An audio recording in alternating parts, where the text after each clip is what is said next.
Now, I'm going to quickly go over the general team building process.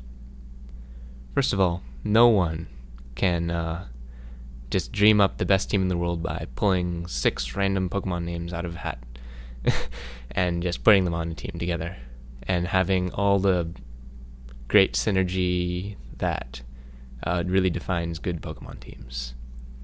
It's generally a gradual process of taking one Pokemon, maybe two, covering the weaknesses of that single Pokemon, pairing it with Pokemon that work well together, and revising and playtesting and revising and playtesting.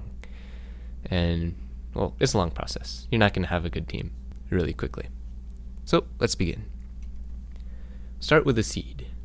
This can be really anything you want. It can be a Pokemon that you think is particularly powerful, that you really want to play with, or you just like. It can be a pair of Pokemon that work well together, like Celebi and Heatran, with their great resistances, or Politoed and Kingdra, because Rain is really good, or Metagross and Dragonite, because, again, resistances work well together. Maybe you like the idea of having a core of grass, water, and fire Pokemon. Maybe it's a Pokemon that doesn't have very many counters, and then it'll be easy to cover those few weaknesses. Once you've got your seed, the next step is to add Pokemon that cover the weaknesses of that, or generally work well with your seed. Maybe your Politoed Kingdra team has trouble if it loses its weather. Maybe Metagross Dragonite is really great, but can't handle Skarmory that well. Or maybe you just thought of a perfect complement to Heatran Celebi that makes it even better type resistances.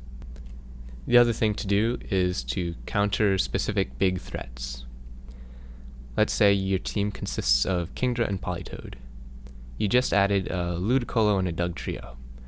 Looking at the list of Pokemon in your metagame, one Pokemon that you see could be threatening is Ferrothorn. It resists water, dragon, pretty much everything Ludicolo has, and you really can't do very much damage to it with Dugtrio. Sure, you can put Focus Blast on Politoed, but that won't help very much. Super effective and 120 base power is not gonna do very much damage against Ferrothorn's crazy defense. However, if you look down the list of Ferrothorn counters, you see that fire Pokemon do well. However, since you're kind of running a rain team, that won't work either. But, looking down the list further, you notice Scizor. Great attack, access to superpower, and stabbed U-turn. He has a big weakness to fire, but since you're running a rain team, that's covered a little bit at least. Even if Scizor switches into a Thunder Wave by accident, Scizor doesn't care particularly much since it has Bullet Punch. It doesn't really care about Leech Seed either, since it does very little damage and takes minimal damage from Power Whip and Gyro Ball. Yay! Add a Scizor to your team, and your Ferrothorn weakness just went down a bit. So, after a few cycles of this, adding Pokemon that work well and covering weaknesses, you should have yourself a 6-man team. Just go over the list of stuff to consider one more time, make sure you don't have any glaring weaknesses. Here are a couple additional points that you should consider once you've got your 6 pokes. What happens if they get a bunch of bulk ups or a bunch of calm minds? Do your counters still work? What happens if they bring in a really threatening Pokemon that your counter for is fainted? What will you do? How will you handle things like Hail teams, Pure Stall teams, Trick Room, Subseeding, or any number of the under-the-radar sort of off-the-wall strategies that emerge? The next big step is playtesting. So you've got your team, you load it up and play, and odds are your team is horrible. I don't think I've ever built a team that was really, really great right off the bat.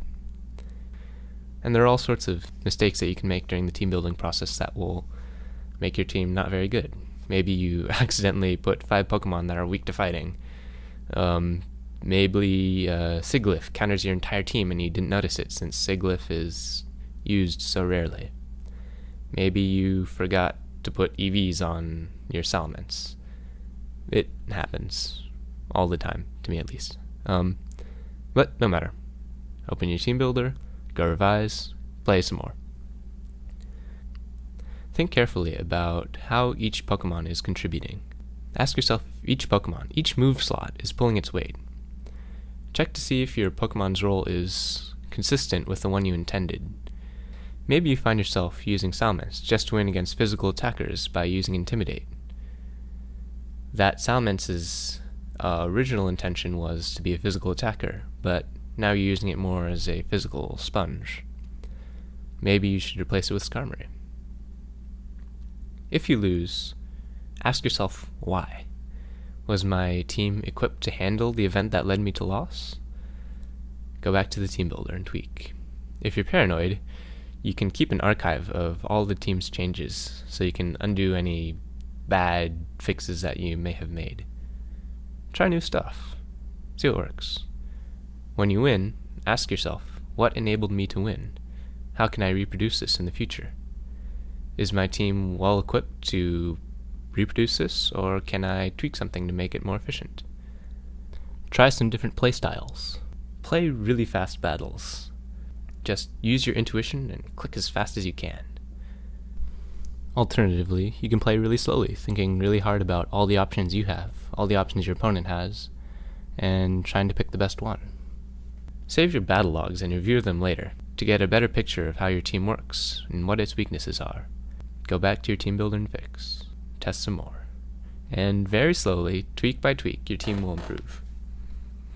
So, you've got your shiny team, you proved that it can win battles, it's improved your win rate by a mile, you've learned a lot about Pokemon from this team, and yeah, it's a shiny new team, yeah. Never have to open Team Builder again. Wrong, unfortunately. For one thing, you'll probably get really bored in a day or so. But more practically, the metagame changes constantly. Pokemon get banned.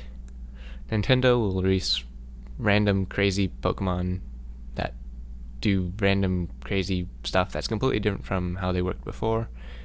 Pokemon go in and out of fashion. Previously unknown movesets will become popular overnight and so on. One example is, let's say you have a Snorlax, and it's a really great Heatran counter, because every Heatran in the midgame runs 4 attacking moves. One day, someone decides that the best way to play Heatran is with Substitute and Torment. Your Snorlax, which has Body Slam, Crunch, Earthquake, and Fire Punch, is suddenly not being able to handle Heatrans anymore.